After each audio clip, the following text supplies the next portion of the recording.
श्रीमद् भगवत गीता के 90वें अध्याय के 27वें और 28वें श्लोक में भगवान कहते हैं कि तू जो कुछ भी कर रहा है वो सब मेरे अर्पण कर, इससे तू मुझे प्राप्त कर लेगा। सबसे बेहतर उपाय है सब कुछ उनको अर्पण कर दो, जो कुछ भी कर रहे हो जो। फिर 15वें अध्याय के 14वें श्लोक में भगवान ने कहा है, कर्मों की सिद्धि में जितने भी 5 प्रकार के हेतु हैं वो मैं ही हूँ। तो जो आपके कर्म हो रहे हैं उसमें 5 प्रकार के हेतु होते हैं। तो पहला हेतु है जिसके आश्रय से कर्म किया जाता है, जिसके आश्रय से कर्म किया जाता है वो अधिष्ठान मैं हूँ, कर्ता मैं हूँ, कार्य को करने वाला मैं हूँ।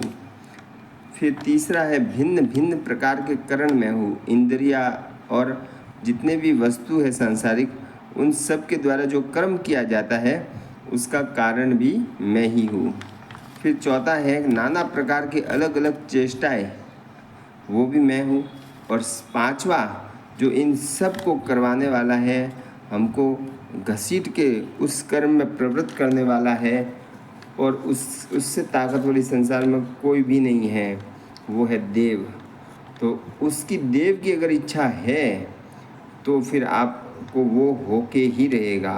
तो देव है वो 5वां हेतु कहा गया है कर्म में।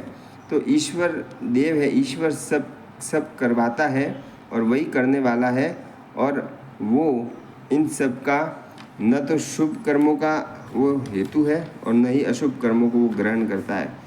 अर्थात मनुष्य के शुभ और अशुभ कर्म को वो ग्रहण नहीं करता है, लेकिन उसके शुभ और अशुभ कर्म के अनुकूल उसको जो दंड और उसको जो पुण्य का फल देता है ना, वो देव है।